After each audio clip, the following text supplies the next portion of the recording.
Hey, long time no see. How have you been? That's awesome.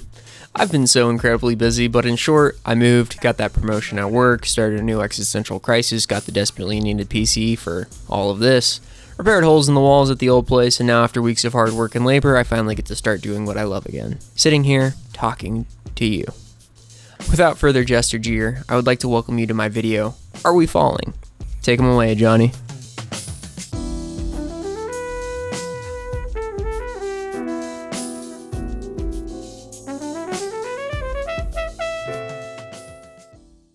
Going through life, you may have caught into a running theme of previous generations thinking your generation is the next plague on Earth. Or on the other hand, you may be up there in age and think to yourself, this younger generation is the fall of the West.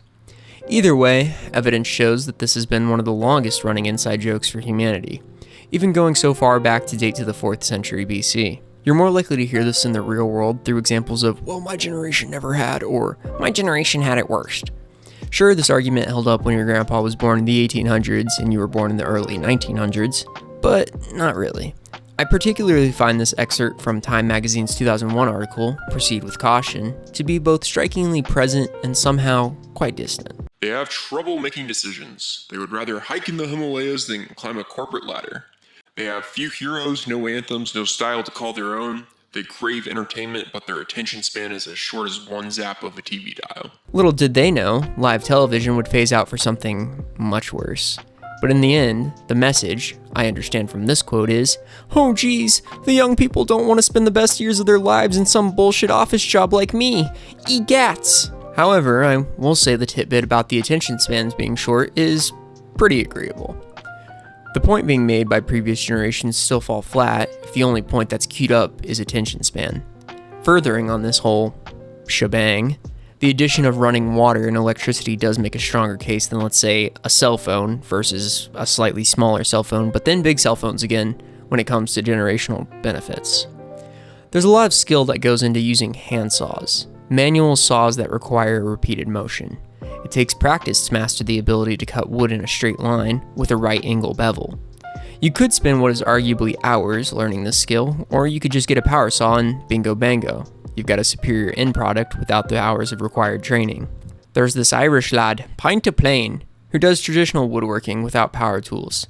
He could easily do everything he's doing with power tools, but his return to the roots of tradition allows him to add personal touches, as well as exert levels of control lost with power tools.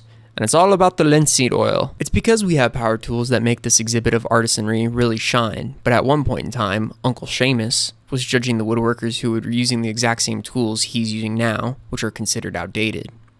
Back in my day, all you needed was one tool, the axe.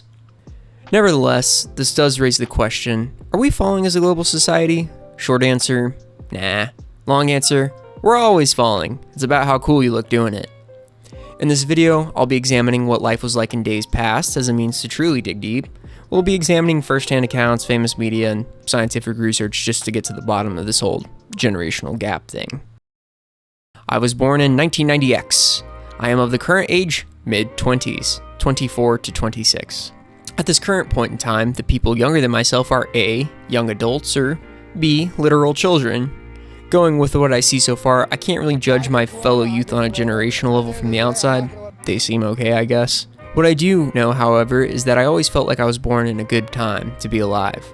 As a kid, it would blow my mind people in the past didn't have TV and computer games.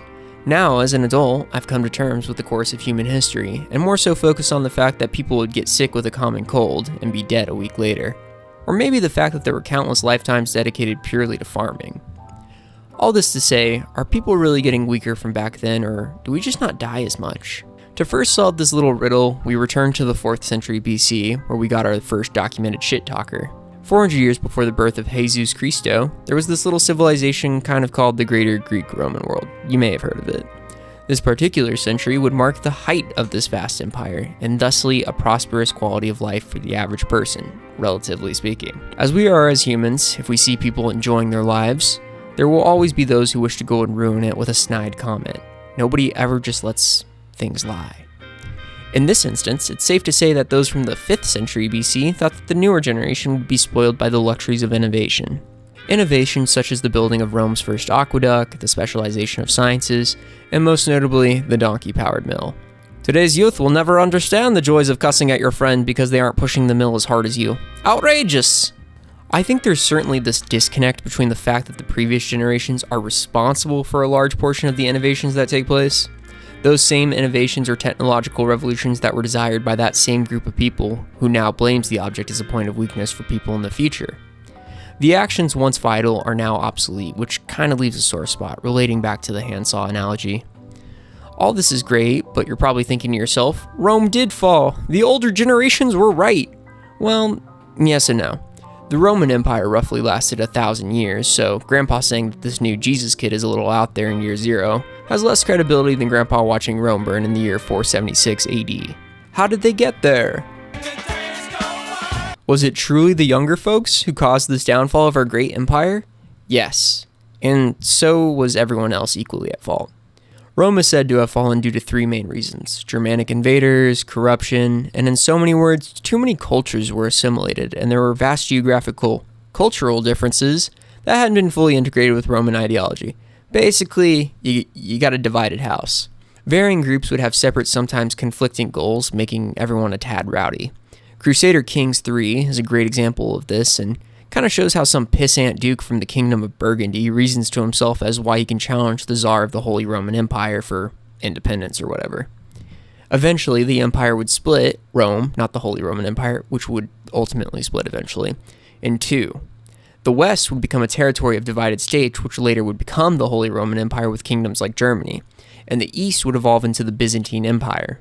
Now, the utter collapse of societies isn't an uncommon occurrence. Only 800 years before the founding of the Roman Empire would we see the collapse of the Bronze Age. Not empire, age. And that newly founded Byzantine Empire would make way for the Turks and Ottomans in 1453. So, yeah. It all comes full circle, a cycle of constant change. If you were to look for the Ottoman Empire on a map, you would find Greece, Armenia, Bulgaria, and quite a few more countries. Even in modern day, Europe has had some change of borders only in the last 70 years, and Africa is currently going through a change in borders as I make this video, with South Sudan only popping up in 2011. This repeat pattern in the history of man shows the end may be around every corner, and it may not be as ending as originally thought. Hey, speaking of early Italians, and generational gaps, let's talk about everyone's favorite Italian-American family on primetime cable. Sopranos. From 1999 to 2007, HBO, or home box office for the youth out there, and now Max for the old out there, had America in a death grip for almost a decade. The Sopranos series was immensely popular, and not without good reason. It was gritty, innovative, and showed that having a real people and real problems on television was doable. God damn it. So what's the show about? The series starts with a fade to shot, a balding man in his mid-40s. He's sitting in the waiting room at the office of a psychiatrist. The man takes in the decorum of the waiting room when an auburn-haired woman of above average height opens the door to the next room and asks the man inquisitive confirmation, "Mr. Soprano?" The man confirms his identity as Tony Soprano, the central focus of the entire show. He follows her into the office for a brief period. The two awkwardly navigate the seating arrangements. The doctor is quick to the issue and explained Tony's primary family doctor informed her that he's experiencing panic attacks and blackouts. This is all relevant because this woman is Dr. Jennifer Melfi, a veteran psychiatrist, and more importantly, this is Tony's first session. Melfi begins to ask Tony about his life, what he does for work, and so on. Tony says he's an Italian-American working as a waste management consultant. Tony is adamant about not needing professional mental health services, a stigma that spans from older generations in general, and is especially so when it comes to the children or parents of immigrants. Tony is several generations removed, he doesn't even speak Italian really, but comes again from that more traditional upbringing, a running theme of bullshit as you'll soon find out. Melfi asks Tony what he thinks caused the blackout, and Tony begins to recount the day's events. Tony begins to explain about his job, that he feels it's known he didn't get in on the company on the ground floor, but he's beginning to think he may have joined at the end. Tony furthers the statement saying that he's superseded his father, who was in the same line of work, but doesn't have the satisfaction his father seemed to admit. He had his people, Tony recounts, because that actually is what James Gandolfini's accent sounds like in the first episode. Tony continues with the morning's events, saying he wakes up, grabs the paper, and watches his newly occupied pool. A family of ducks has made this the pool their home, and Tony has been fascinated with them. maybe because of their cohesion to the family unit or the innocence they possess. This is where the members of Tony's family are introduced: his wife Carmela, his daughter Meadow, and his son Anthony Jr., or AJ. They're all getting ready for the day. Notably, it's AJ's 13th birthday. Each one of them all have some backhanded comment to shoot off about Tony and his ducks. Tony exits the pool and enters the kitchen, where Carmela confirms with Tony that he'll be present at AJ's birthday party tonight. Tony says he'll leave work early, and Carmela retorts saying that wasn't what she was talking about, implying something deeper at hand. Tony cuts to the psychiatrist's office and stops the recounting, as he reaffirms that this won't work. He can't talk about his personal life. Melfi encourages Tony to just finish the day out and they'll go from there. Tony continues. He says he took a ride with his nephew to work, Christopher Moltisanti. Tony makes a quip about how Christopher just bought a new car for $60,000. On their way to work, we begin to understand what Tony really does for work, as Christopher explains he just spotted someone who owed the quote-unquote company money due to an outstanding loan. So they pull around to confront the man. Tony is then stopped again, and Melfi explains something called doctor-patient confidentiality. Mainly, she emphasizes that if she knows of a planned murder, she has to report it to the authorities. But most things said in this room will not and cannot be shared with anyone else. Melfi follows this up by also stating that she thought Tony was in waste management. He says environment as a follow-up. Tony says nothing happened to the man. The group had gotten quote-unquote coffee. However, when we engage in the flashback, we see that's not the case. Tony is clearly some kind of loan shark, or more notably, a member of an organized crime family, and a high-ranking one at that. Tony then proceeds to talk about a meeting he was needed at a deli. There, we see Tony is confirmed as being a member of the Soprano crime family. I don't think it's actually called the Soprano crime family when we first start, but it very quickly becomes one. He's told by his goons, Paulie, Silvio, and P, that Tony's Uncle Jr., current head boss, is planning a hit at the restaurant of Artie Bucco, high school friend of Tony's. Cutting to the scene at the restaurant, Tony is getting a bite to eat with Christopher as they talk about how the hit would be a negative factor financially to Artie's restaurant. Tony goes on a tangent and talks about how he loves his uncle, but he's getting cranky. His old ways aren't what's best anymore, and you can see the cogs of Tony's mind begin to turn. As a sidebar, Tony isn't some kind of deranged psychopath most of the time. If you haven't seen the show, he's like your dad. He's a middle-aged man who's born into the life of violence, and it's a part of his character. But most of the actions with heavier implications of his character are often talked about in the psychiatry sessions, giving it some kind of weight or an effect to the character. He feels a deep sense of loss when appropriate, and often he's doing things just to keep it going.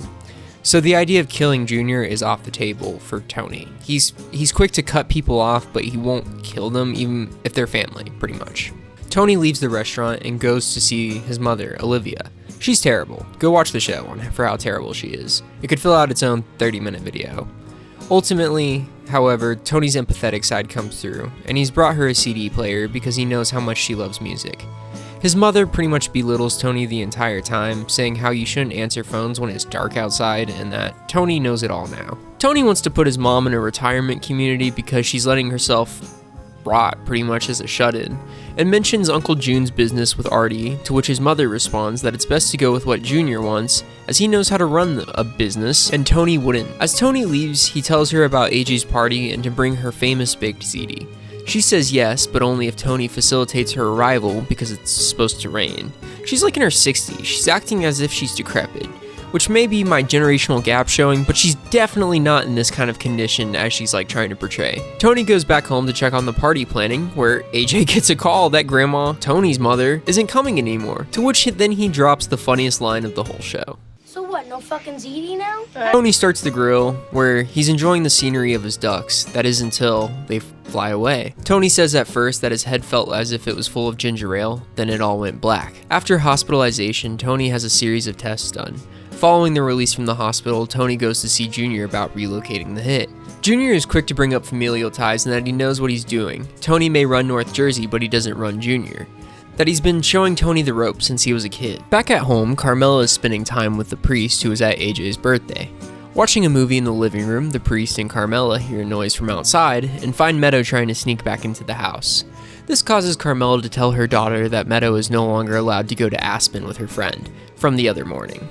In the session, Tony and Melfi discuss Tony's depression, to which Tony goes on about how nowadays everyone needs counselors and shrinks, and whatever happened to the strong silent type like Gary Cooper. This will be a reference throughout the show. Melfi asks Tony if he's depressed, and he says yes, since the ducks left, and then storms out of the session. Tony takes his mother alongside the rest of the family to an assisted living facility, while Christopher, Tony's nephew, and another associate, who we'll call P, plan on the best way to dispose of the body of a rival gang member. At the facility, Tony's mother begins to protest, which causes Tony to black out once again. When we return, he's back in the office of Dr. Melfi. Tony talks about how his father was a great man, but that his mother bore him down to a ghost of his former self, dying a metaphorical rodent. Tony then drops the charade altogether with Melfi and tells him his job has become more difficult with the RICO laws or otherwise anti-gang laws, with wiretaps and the like. Tony continues to express that his job does weigh on his conscience. At the end of the session, Tony is given a Prozac prescription for the blackouts. In the next scene, Tony is meeting with a money man of the family, Herschel, or Hesh. They discuss business regarding the hit at Artie's restaurant, as well as the loan taken out by the man Tony and Christopher ran over at the start of the pilot. Tony meets with Artie and gives him 2 cruise tickets because there can't be a hit at the restaurant if it's closed. Artie takes the tickets, believing them to be a union comp. P and Hesh meet with the man who owes Hesh money and inadvertently threatens the man's life. Tony, now out to dinner with his Russian girlfriend, or Guma, encounters Melfi, exerting his control in front of her by getting Melfi and her date on an otherwise unavailable table at the restaurant. Artie comes to a union construction site where Tony is at and gives him the tickets back for the cruise, after being talked out of it by his wife. Tony spends time with his girlfriend, then only to take Carmela, his actual wife, to the same restaurant where he confesses to Carmela he's currently on Prozac. Carmela and Tony have a heart-to-heart, both with Carmela's issues surrounding Meadow and Tony's struggle with mental health. At the house, Meadow gets a call from Christopher, passing it off to Tony. Chris informs Tony that the target of the hit Junior's planned has arrived in town. Tony then goes to Meadow's basketball game, where Carmela is notably absent, because, as Tony would say, she didn't think Meadow would want to see her. Tony then takes Meadow to a church, where he talks about the family's history, and how his grandfathers had built the church. Meadow asks if Tony will talk to Carmela about Aspen, which ultimately leads Tony to talking about how they expect more out of Meadow, not for perfection's sake, but because they really do think she's capable of more. Tony closes the conversation with how he's amazed at what 2 laborers could do, but how it's hard to find guys who can put decent grout in your bathroom now. The scene cuts to Silvio, walking past Artie's restaurant. As he makes it a safe distance from Vesuvio's, the building explodes. Tony, back in the therapy office of Dr. Melfi, begins to describe a very peculiar dream, where his penis falls off, after taking a nail out of his stomach. As he's trying to reattach his member, Tony tells Melfi that before he can, a bird swoops it away. Melfi inquires what kind of bird. Tony says maybe a seagull. Melfi notes a water bird, possibly even a duck. Melfi then asks what was so special about these ducks in Tony's pool, and Tony says it's his family. A father, husband, and man is afraid of losing his family. At the now rescheduled party of AJ, Tony's son, Artie is venting to Tony and his friends about the fact that you can work all your life just to have it burn up in front of you. Tony consolidates Artie and notices in the distance Christopher is on the phone. When Tony approaches Christopher, Christopher makes a remark about receiving praise for a job well done involving a murder he had performed. This progresses to a point where Christopher says he could sell his life story as a screenplay and make millions. Tony grabs Chris by the collar and says it's wannabe gangsters making movies that's ruining the rich tradition of culture and crime, which is weird because Carmela told the priest earlier in the episode that Tony loves The Godfather Part 2 when they were watching movies. Tony comes to reason with Chris, stating, "You think I haven't gotten offers before? Forget the distractions. There's work to do. It is, after all, a beautiful day. What could go wrong?" Cutting to a car full of the worst people ever, it's Junior and Olivia, Tony's mom. Uncle June is giving his sister-in-law a ride to the party. They complain about the younger generation verbatim, stating, "kids these days," when, keep in mind, referring to a middle-aged man. They talk about how things are different from back in the day, most notably with Tony's father, Johnny, and Tony.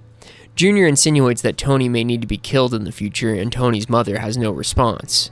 Olivia and Junior arrive at the party, and the scene fades to black. What I've just described to you is the plot summary of the Sopranos pilot episode. If this story sounds interesting to you, it is. I would highly recommend watching the show. I haven't watched till the end, certain circumstances, but I've seen quite enough to talk about one of the major themes you'll probably notice. I'm actually on season 6. I'm on like the last 4 episodes, but I said I wouldn't watch them without a friend. I hope he's not watching them without me, but I promised him that I'd wait for him for the last 4. From what we covered, you can already see that Tony is skeptical of the newer generations, especially with the characters of Christopher, and as the series goes on, his own children. Furthering on this point, Tony is skeptical of previous generations as well. Throughout the series, Olivia, his mother, and Junior, his uncle, actually become primary antagonists due to their willingness to cling to the old ways.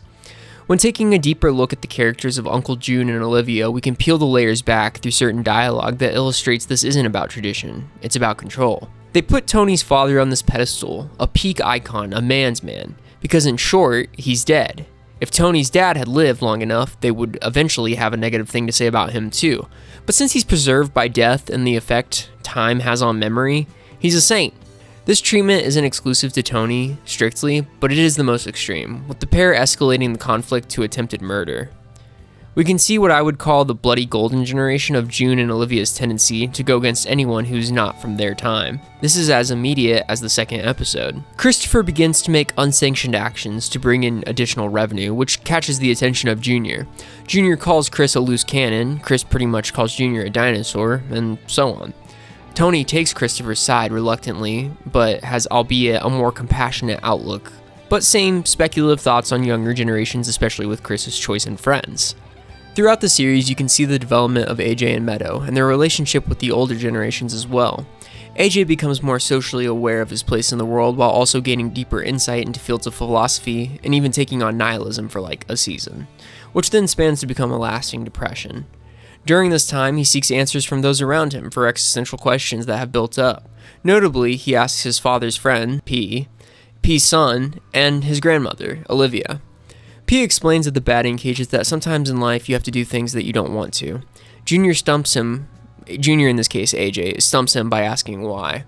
That is, until P's son talks about how AJ is misunderstanding the writings of Camus, and that he should revisit the first chapters of Nietzsche. Following the batting cages, AJ visits his grandmother who tells him the world is a jungle. None of it makes sense, and what makes you so special as to deserve more. Each generation had their own outlook on the situation, even those who would be considered his peers. In the future episodes, Junior, the old man, progresses to the advanced stages of dementia and unintentionally shoots Tony, who he believed to be a home intruder, maybe. This is years after Junior's initial intentional hit had been called off.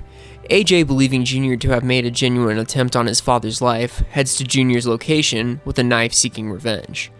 I feel this represents how the conflict isn't only with overlaying generations, but every non-sequitur generation in general. With that said, The Sopranos is not a show where there's constant war for power between the different age groups. Oftentimes, they team up or share similarities not openly apparent. Throughout the series, despite their willingness to admit the fact of, each generation follows their own mental health problems and struggles throughout the life of crime. Tony's father, Johnny, is revealed to have suffered from the same blackouts which eventually start to affect AJ as well.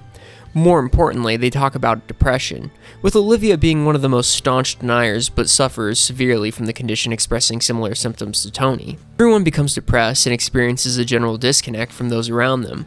The Sopranos constantly demonstrates that it's hard enough to have a family unit and cohesion without including the elements of organized crime. Another prominent message demonstrated throughout the series relating to the generational gap is that no one is absolutely in the right with their opposing assumptions of each other. In one episode, Junior begins a side hustle of selling cocaine on garbage truck routes, something that maybe could have been overlooked in the 60s, but in present day will land you in prison for life. Tony is quick to put a stop to this little side biz of Junior's after learning of it, stating the DEA would be so far up their ass, which, absolutely, they would.